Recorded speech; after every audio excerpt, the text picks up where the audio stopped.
Hello, നിങ്ങൾ നിങ്ങളുടെ പാരൻസിൻ്റെ ഒക്കെ കൂടെ കാഫേയിൽ പോയിട്ടുണ്ടോ? അതൊരു വേറെ എക്സ്പീരിയൻസ് ആട്ടോ. നമ്മുടെ നാട്ടിൽ നല്ല നല്ല കാഫേസ് ഇല്ലേ, അവിടെ നിങ്ങളുടെ ഫാമിലി ആയിട്ട് പോയിട്ടിരുന്ന് നല്ല ഓണം വർത്താനൊക്കെ പറഞ്ഞിട്ട് വരുമ്പോൾ ആ ഒരു വൈബ് വേറെ ലെവലാണ് കേട്ടോ.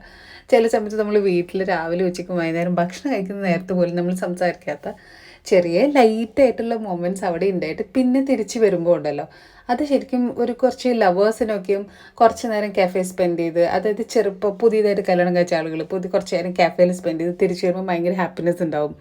ആ ഒരു ഫീല് ശരിക്കും ഫാമിലിയിൽ എല്ലാവരുടെയും മുഖത്തുണ്ടാവും. അപ്പം ഞാൻ പറയും, നിങ്ങൾ ഇടയ്ക്കിടയ്ക്ക് ഈ ഫാമിലി ആയിട്ട് നമ്മൾ ചിലപ്പോൾ ഭക്ഷണം കഴിക്കാൻ പോകും, ബുഫേ കഴിക്കാൻ പോകും.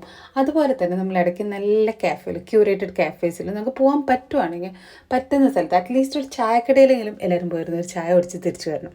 അതൊരു വീട്ടിൽ നിന്ന് ചായ കുടിക്കുന്നതൊക്കെ നല്ലൊരു എക്സ്പീരിയൻസ് ആയിട്ട്. അപ്പോൾ നമ്മളിപ്പോൾ ഷോപ്പിംഗ് കഴിഞ്ഞിട്ട് ഇവൻ ഇവിടുന്ന് പെറുക്കി എടുക്കാനുള്ള എഫേർട്ടിലാണ്. അപ്പോൾ കീപ്പ് ഓൺ വാച്ചിങ്, സബ്സ്ക്രൈബ് ചെയ്യണേ, പിന്നെ കാണാൻ.